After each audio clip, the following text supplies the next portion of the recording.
राज शुभम शॉर्टजी बुरे की सर हमें याद नहीं होता क्या करें तो आपको बार बार रिवीजन करनी पड़ेगी। Revision is the key to success.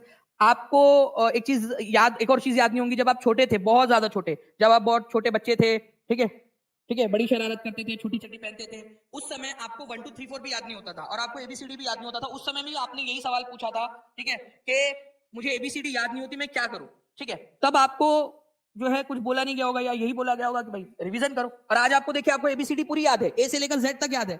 अगर मैं आपसे पूछूं, ठीक है, कि वाई के बाद में क्या आता है, तो आप बता दोगे जेड आता है, ए के बाद में क्या आता है, बी आता है, ठीक है, डी के बाद में क्या आता है, ई आता है, आप बता दोगे फटाक से, ठीक है। आपको एक से लेकर पता नहीं कितने तक की गिनती अब याद हो चुकी है। क्यों हुई है? क्योंकि आपने रिवीजन की, मेहनत की उसके ऊपर में, उसमें समय दिया। और यही चीज यहां पर में भी लागू होती है। आपको समय देना पड़ेगा, बार बार रिवाइज करना पड़ेगा, बार बार जो है उसको करना पड़ेगा। क्योंकि आप अगर ओवर कॉन्फिडेंट हो गए कि आपको तो याद हो गया, आप उसको पढ़ने की जरूरत नहीं है, तो फिर आप नहीं कर पाओगे।